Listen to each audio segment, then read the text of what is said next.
For a long time, concrete rehabilitation has meant traffic congestion and delays.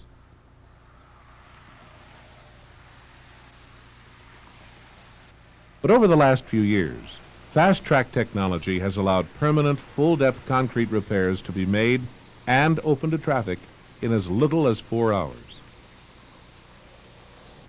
As a result, the normal traffic flow is disrupted far less, especially if the repairs are made at night or between morning and evening rush hours.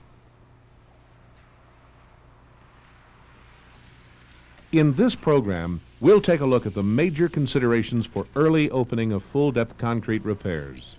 The details concerning construction methods can be found in the video program called Full-Depth Repair of Jointed Concrete Pavement and in the user's manual accompanying it.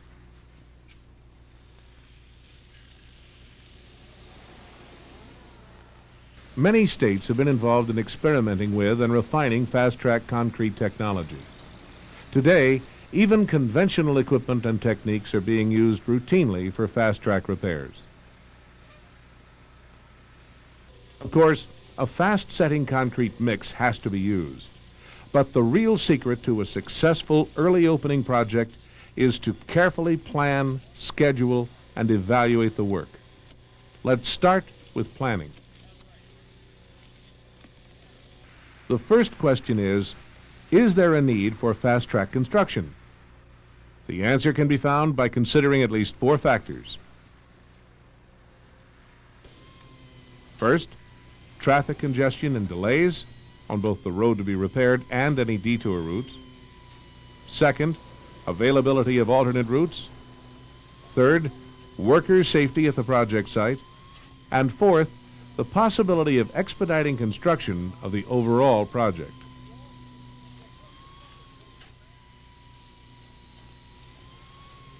On a large and many-faceted project, only a small portion of the work may need to be fast-tracked to allow the entire project to be finished sooner. Once the decision has been made to use fast-track technology, the planning emphasis shifts to determining production rates for each activity. Finding and preventing bottlenecks in the construction process are essential on every early opening project. The first step in determining production rates is to be sure enough time will be allotted for sounding and marking all of the repair areas. Likewise, sufficient time has to be provided for full-depth saw cutting. Depending on temperature and slab condition and size, full-depth interior saw cuts may also be required. Because saw cutting is so time-consuming, all saw cuts should be made the day before removing and replacing the concrete. Plan on using multiple crews if necessary.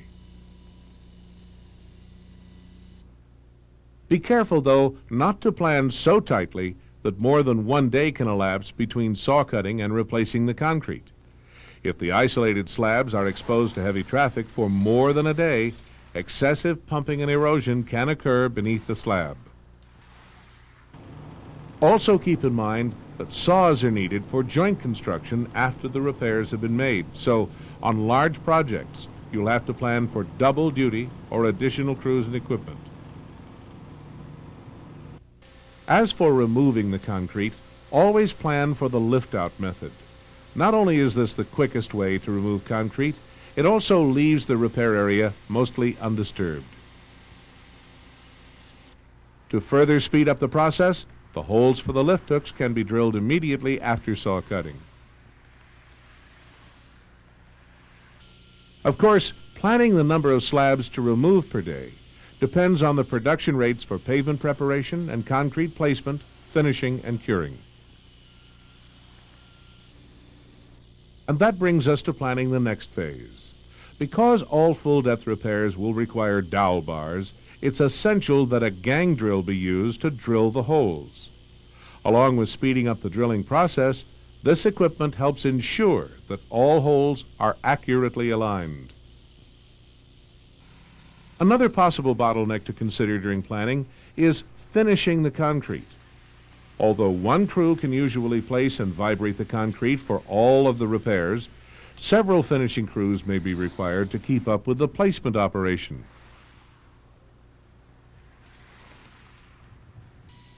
One final concern during planning is contingencies. You may want to consider specifying standby equipment in case of breakdowns or suitable material to replace poor material discovered under the slab, or anything else that will help keep the operation moving. Remember, the key to planning is to identify bottlenecks and prevent them from occurring. With the planning completed, the scheduling can be done.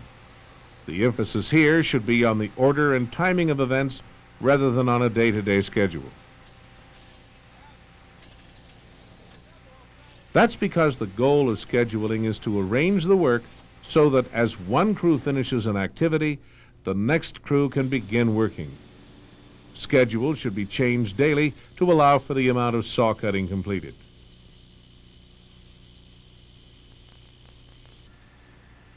Slab removal should be stopped early enough each day to allow all subsequent steps to be completed.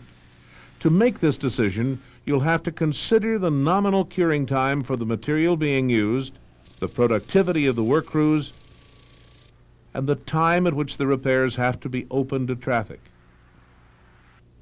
And that brings us to the last item on the list, evaluating the work. Fast-track mixes don't require any special procedures as far as placement, consolidation, and finishing are concerned.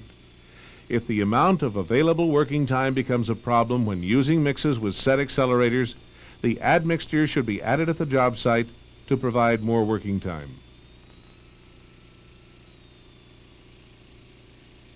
Other than that, your major concern will be with determining the opening time. Opening to traffic can be based on either curing time or in-place strength. The criteria based on curing time can work very well if the mix's strength development characteristics under the existing field conditions are well known.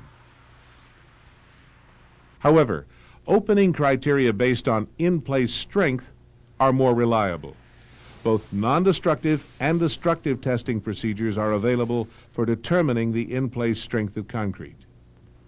The non-destructive testing procedures include maturity monitoring and pulse velocity testing. Either of these two procedures can provide good results, but each requires a fair amount of preparatory work involving laboratory testing of the job mix to allow correlation of the non-destructive testing results to strength. And each requires instrumentation to perform the testing. The destructive testing procedures involve field testing of either concrete cylinders, which can provide either compressive or split tensile strengths, or concrete beams, which provide flexural strength. It is well known that the in-place strength of concrete at early ages is much greater than that indicated by field cylinders. Several procedures can be used to estimate the in-place strength of concrete repairs. These include temperature-matched curing boxes, insulated cylinders, and cores. Sharp field testing results showed that concrete cylinders placed in an insulated box provide satisfactory indication of strength gain in the repair sections. Flexural testing of 6-inch beams also provided good results. Full-depth repairs of up to 12 feet long can be open to traffic without adverse effects when the repair strength reaches a third-point modulus of rupture of 300 psi or a compressive strength of 2,000 psi. And with that, we complete our discussion of evaluating the work, which brings us to the end of this program. Remember, the secret of a successful early opening project is careful planning, scheduling, and evaluating the work.